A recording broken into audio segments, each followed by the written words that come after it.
Partai politik itu bukan alat kita untuk mengontrol politisi.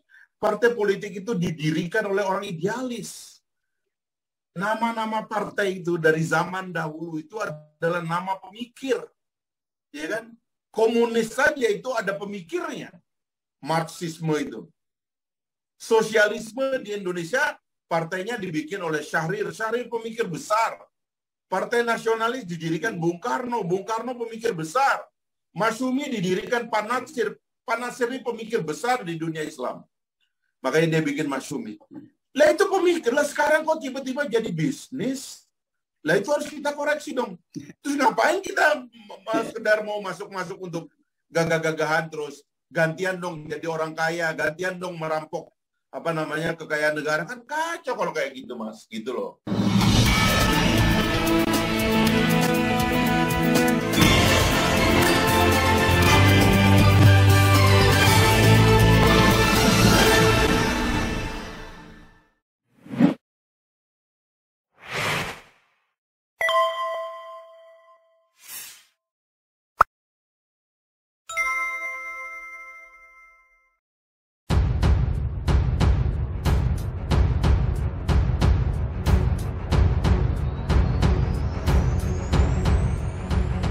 Wakil Ketua Partai Gelora, Fahri Hamzah, dalam sebuah podcast di channel Hersu Benopoint mengatakan bahwa reformasi politik di Indonesia ke depan dari hulu sampai ke hilir harus kita bereskan.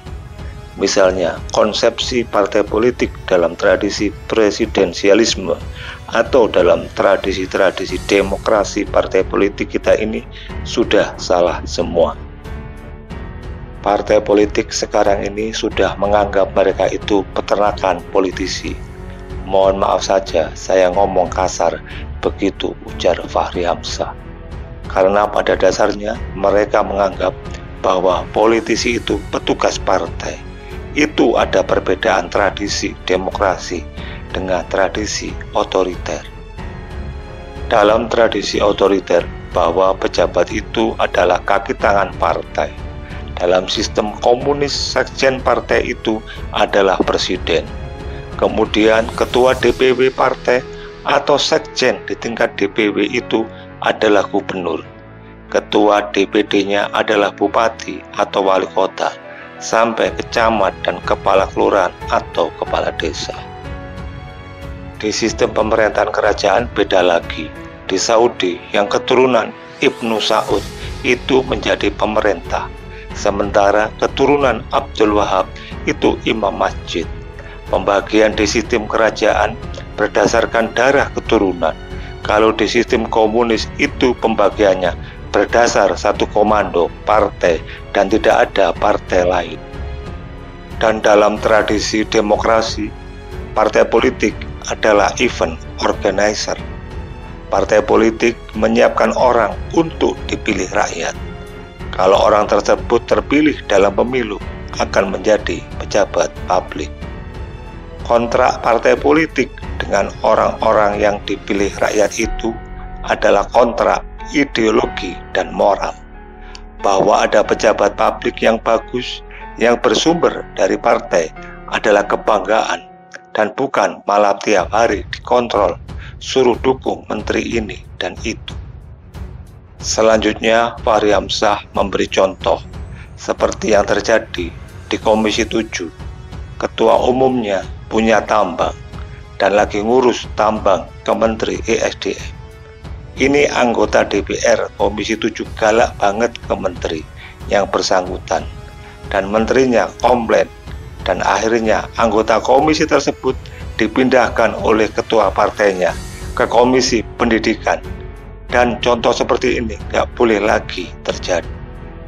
Selanjutnya, dalam tradisi eksekutif juga hilang, di mana wali kota, bupati, gubernur, dan presiden, walaupun dipecat partainya, dia akan tetap menjadi wali kota, bupati, gubernur, dan presiden.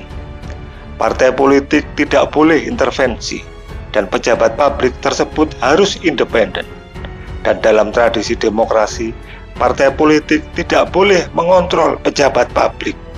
Seperti tradisi komunis, biarkan pejabat tersebut bebas menjalankan kewenangannya. Selanjutnya, Fachri Hamzah melalui Partai Gelora pernah mengusulkan dibubarkannya fraksi di DPR.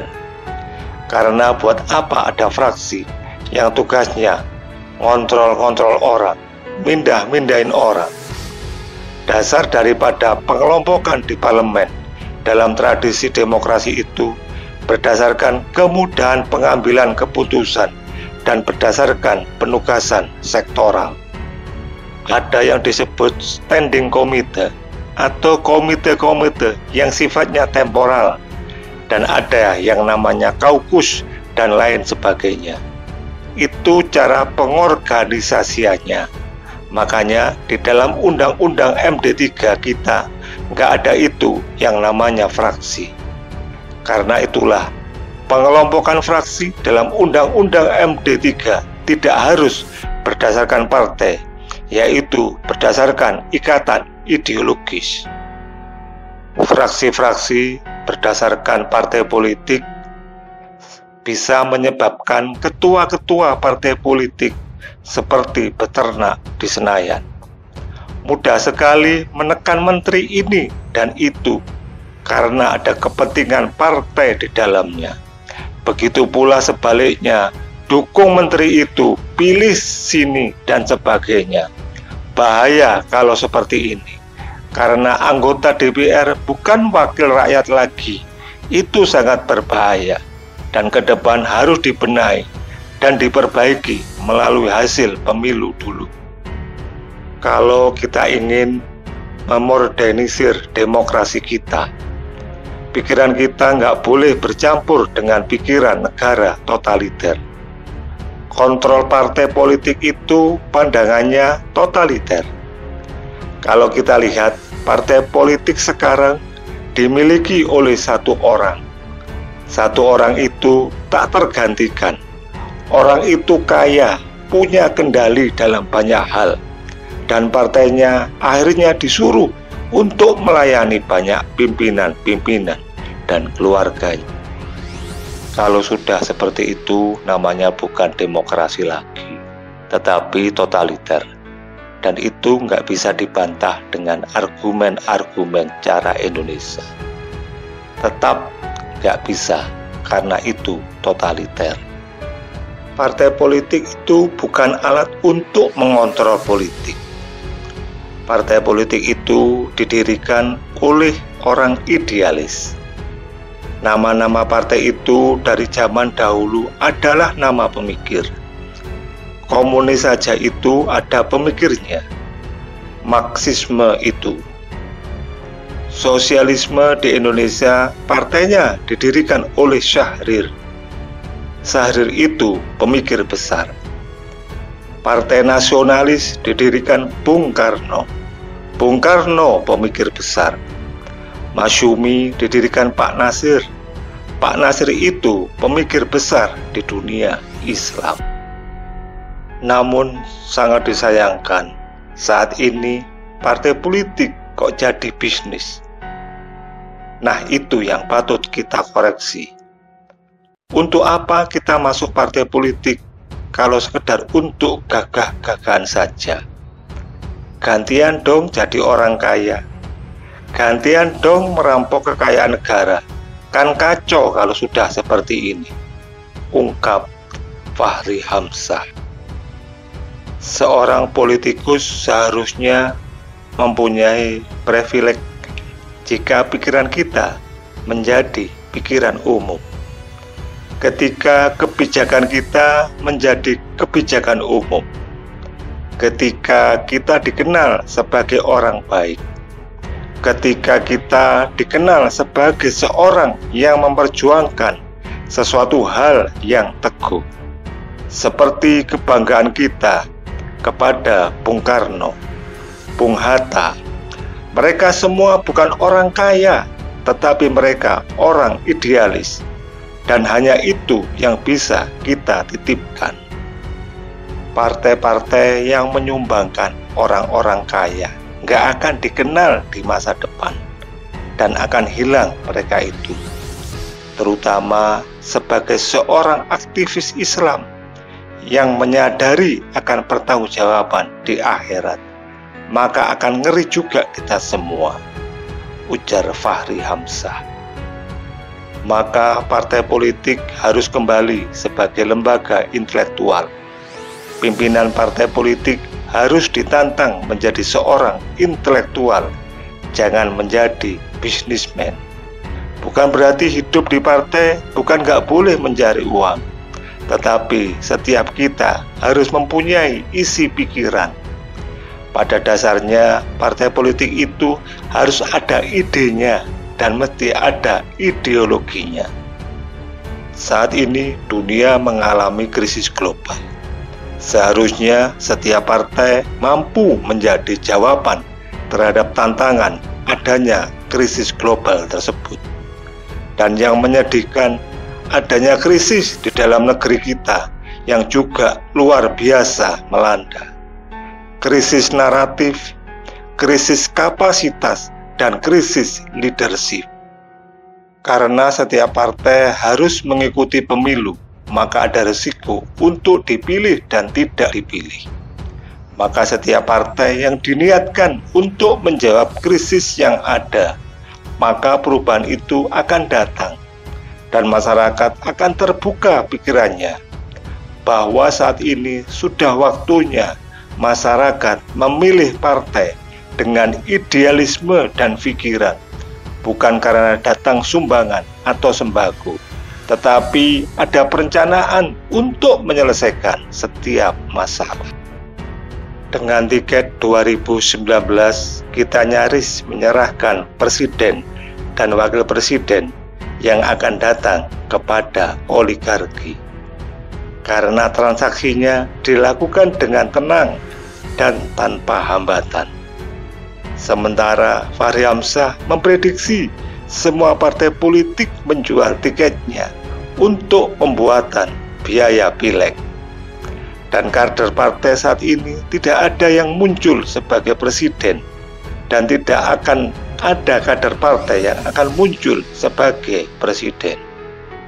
Sedangkan yang jadi presiden adalah kader yang datang sebagai titipan. Selanjutnya, Fachri Hamzah menyampaikan bahwa kalau dia membuat pengakuan tentang Pak Jokowi, pada dasarnya sebenarnya bukan kader dalam pengertian kader ideologis, tetapi seseorang yang terpilih di tengah jalan menuju kursi kepresidenan. Dan lebih parah lagi yang akan datang ini, orangnya sudah ditetapkan. Calon pemenangnya siapa? Calon yang bakal kalah siapa? Bisa-bisa sudah seperti itu. Kalau kita hitung tiket menuju calon presiden ada 5 per 20%. Tetapi ke depan nggak mungkin 5 calon. Dan maksimal 4 calon, tetapi itu susah. Dan yang lebih memungkinkan ada 3 pasang calon.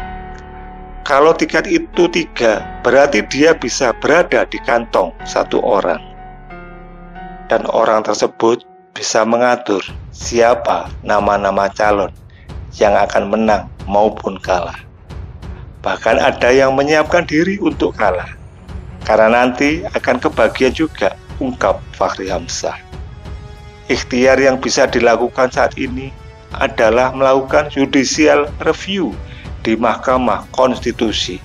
Sementara para hakim konstitusi memberi kesempatan untuk berargumen secara luas.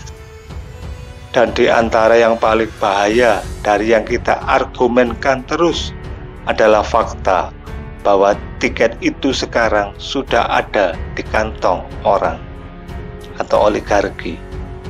Siapa yang akan menaruh foto orang-orang ini di dalam kertas suara, itu basisnya bukan lagi kehendak rakyat pada pemilu yang sedang berlangsung, tetapi kehendak segelintir orang yang kebetulan sudah pegang tiket ini dalam waktu 5 tahun dan menjamin bahwa partai politik dijanji memperbesar diri di legislatif saja dan gak perlu nyari-nyari presiden.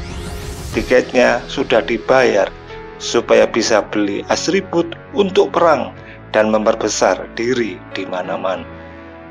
Itu yang terjadi, dan kalau itu yang terjadi, artinya sementara power eksekutif begitu hebat dalam sistem presidensialisme, nyaris kita nggak ngerti sebenarnya bagaimana cara negara ini berjalan dengan sistem check and balances.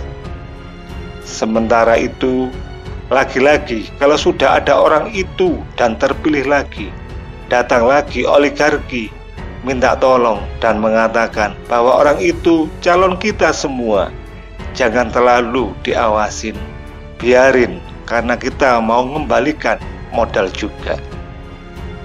Kalau kemarin para elit partai sudah menerima uang dari oligarki, dan ini adalah lingkaran setan yang harus kita potong. Cara motongnya adalah batalkan itu tiket lama. Rebut tiket sebelum orang itu bertanding sebagai capres. Sebab kalau orang itu rebut tiket, partai politik tidak perlu dibiayai. Dan untuk apa dia dibiayai? Karena pada dasarnya nggak ada yang pasti, tiket belum ada. Dan itu perlu diupayakan dengan ikhtiar. Setelah itu pasrah ketentuan Tuhan pungkasnya.